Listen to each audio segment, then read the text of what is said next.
The lushness of spring never fails to fill me with tons of energy and hope. The new brightness promises opportunities to overcome whatever pesky tribulations might assail me. Right now, those tribulations came in the shape of a 5'2", eyes of blue, red-headed powerhouse named Flora Jean. No matter. Right then, as I sat on the porch in the last coolness I'd see that day, I could see the goats frolicking in far-off fields. The birds were chattering excitedly. The world was still bright and fresh. My phone pinged.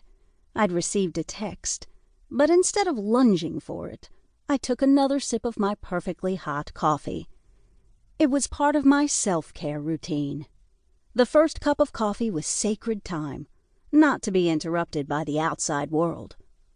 I lifted my cup and drank in the last bit of happiness.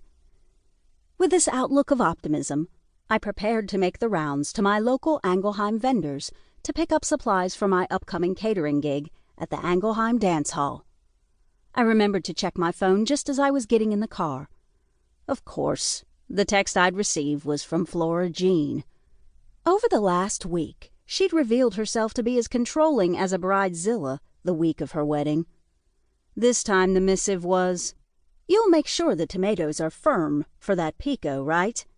No one likes mushy tomatoes." I agreed with her on that point.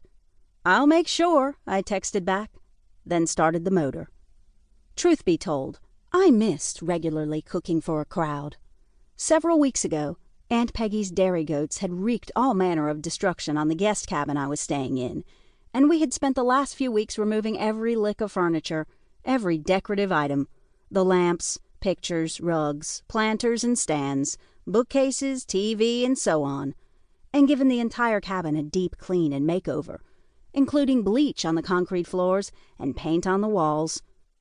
We hauled off all the debris to the dump, and with a few days of thrift shopping in Austin and San Antonio, we were able to get new-to-us furniture, including a couch, kitchen table, and chairs.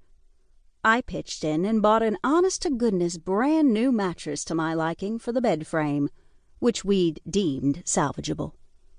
We'd painted the walls a soft lavender and bought gray furniture and rugs in charcoal to ground the place. The kitchen walls we painted a cheery yellow, and we updated the cabinets with a fresh coat of white. Still, everywhere I looked I could see the ghosts of the little agents of destruction, and no matter how many scented candles I burned, the scent of vinegar and bleach lingered. Part of me wanted to get over it, to stay. I'll be honest, it was the part of me that appreciated free rent and family at the ready. The rest of me, the biggest part, felt it was time to move on. I'd been at Aunt Peggy's well past our tacitly agreed-upon arrangement. I'd assumed I'd had a place here through Faith's wedding. Circumstances being what they were, here we were in late May, nearly a month later than I'd expected to be here, and I was still shacked up in my Aunt Peggy's guest cabin. She could have hardly expected when she extended her invitation that I'd have no home to return to. In truth, she'd unknowingly offered a refuge out of the blue when I needed it most. The last thing I wanted was for Aunt Peggy to go sour on me because I'd overstayed my welcome. I had a decision to make. But for now, it was time to shift my focus to the looming catering event.